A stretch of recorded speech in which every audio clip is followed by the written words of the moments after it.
Some time ago, I was a delivery boy. One day, I received an order to deliver adult toys. When I went to the hotel room, I found a beautiful woman kneeling on a bed with her back turned to me. She only wore a thong at that moment. I received a message on the delivery app. Use the toys to bring her pleasure. If you do well, I will reward you with $100,000. Chapter I am Jake Zander, a recent university graduate. I have a job with a decent salary, but recently, I received news from home that my mother was very ill and my family did not have enough money to pay for her hospital bills, so I got another job doing deliveries at night in hopes to earn more money. It was 12 a.m. when I received a delivery for adult toys. The client left a remark saying that it was urgent, and they would give me tips if I managed to deliver the order within 10 minutes. This was the reason why I hurried to the address. It was a high-end, 5-star hotel. Just as I was about to knock on the door, I received a message on the delivery app. You don't have to knock. The door is open. All you need to do is go in without saying anything. I did not think much about it and just went in, but the scene before me made my face burn red. A scantily dressed woman was kneeling on a red, heart-shaped bed. Her fair, long legs were covered by black stockings, and her long hair was loose. She had her back turned toward me. Her lips moved, and she moaned in such a manner that I felt my heart race. I had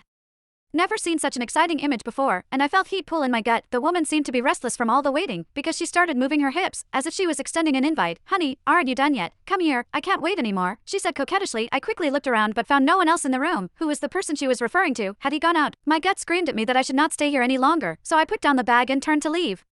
But at that moment, I received another message. Don't say anything and bring her pleasure. You can use the toys in the bag. Once you're done, he'll give you $100,000 for it. $100,000. With that money, I would be able to pay for my mother's surgery right away. An internal battle waged within me. The client seemed to be worried that I would not believe them. Since I received $1,000 and another message, your deposit, I gritted my teeth and decided to risk it all. I would only be satisfying this thirsty woman's desire. Anyway, this could be considered as charity on my part. The woman might even be looking for excitement and just putting on an act. There was no time to think any further. The moans of the woman on the bed were making me unable to think straight. Her voice was getting louder, and she was writhing more and more. I could not resist, and the last thread of my rationality snapped. I opened the bag and brought out one of the toys to put in her.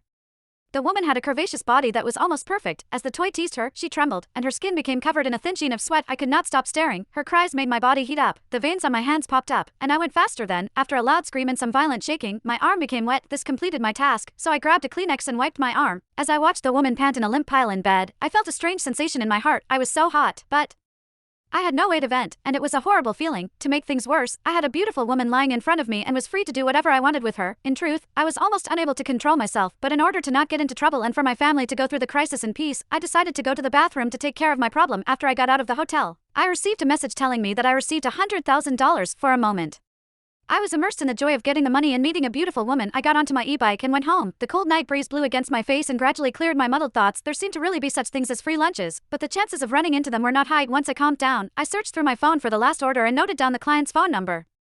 I then went to our chat and screenshotted all of the messages they sent me.